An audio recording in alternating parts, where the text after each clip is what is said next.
Alright, today we have the Kingston Arms 15th century knight sword.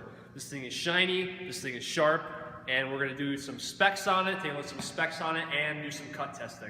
Let's get to it. Overall length is 33½ inches of this sharp double-edged knight sword by Kingston Arms.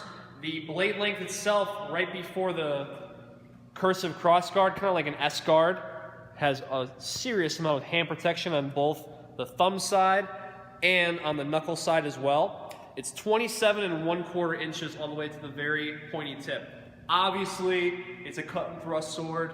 You can do all the things that you'll want to do with it. So, it feels really good in the hand, very agile. Something that I really enjoy about it is the leather round grip. So you'll see that it sandwiches the hand very well together, offering an adequate amount of protection with the crossguard and a very comfortable handle. It tapers down, so the thickest part of the grip is in your pointer finger, middle finger, and the ring finger, and the pinky kind of tapers down. So if you're wearing a gauntlet, then it can accommodate that as well. The scabbard is a wood core with a red leather wrap around it. Got a steel tip, protecting the tip of the sword, that way it doesn't drop through.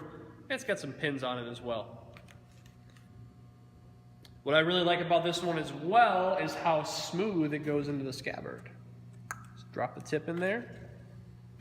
Oh yeah, see, it goes right in. One thing to mention, of course, never carry your swords upside down because this has no retention. So when you're drawing it, be very, very cautious. Notice also, you can see it's a little bit oily, but you can see Kingston Arms, a little logo on there. So you'll see, even with one hand, it actually moves really well. Doesn't matter if you're using manipulations, you're doing simple slashes. Feels really good in the hand.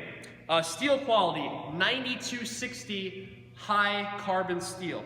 I have no idea what the difference from 9260 to 5160 would be. If you know, you should leave a comment below and let me know about that. Because I don't really know the difference. I haven't hit contact with it a lot or even done cut testing with it. So that's what we're going to do today. Before we do the cut testing, I want you guys to get some up-close looks at this blade out of the scabbard and then also in the scabbard.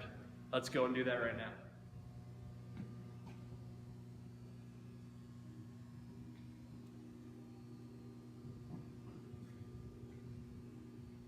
Alright, so let's also take a look at what it looks like in the scabbard. Go ahead and drop that tip in there.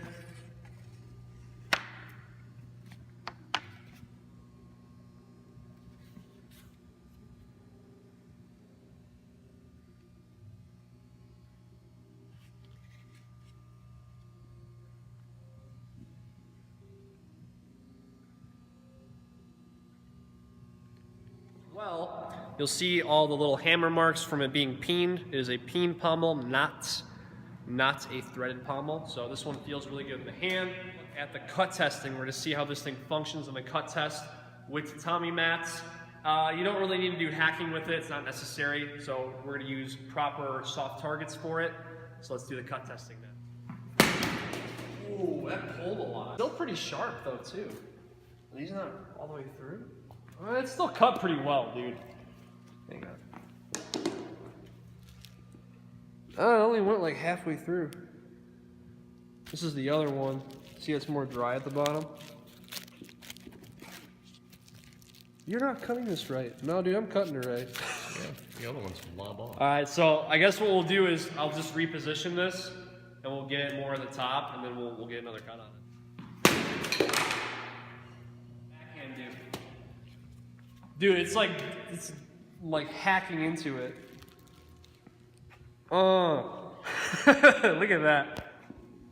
Not exactly what I thought it was gonna do. We have this set up on some gymnastics rings right now, as we always do. But, you know, this is still functioning really well. Of course, there's no damage to the edge. It's nice and sharp. How sharp? Is it razor sharp? No. It's functionally sharp. So you're going to feel a little bit of a pull on the finger on the edge, which is good because that's what you want. This one, it feels great in the hand. My hand did not slide at all without any gauntlet or anything on. My hand's stuck right into place. I'll do some... All right, so this was the 15th century knight sword by Kingston Arms. If you'd like to purchase this one, if you wanted to get an even closer look at this one, even more than the review, go ahead and click the link below. This will be linking you right to cultofathena.com. Subscribe to the channel, like this video. If you have any other questions about this blade, go ahead and leave me a comment below, and I'll talk to you soon.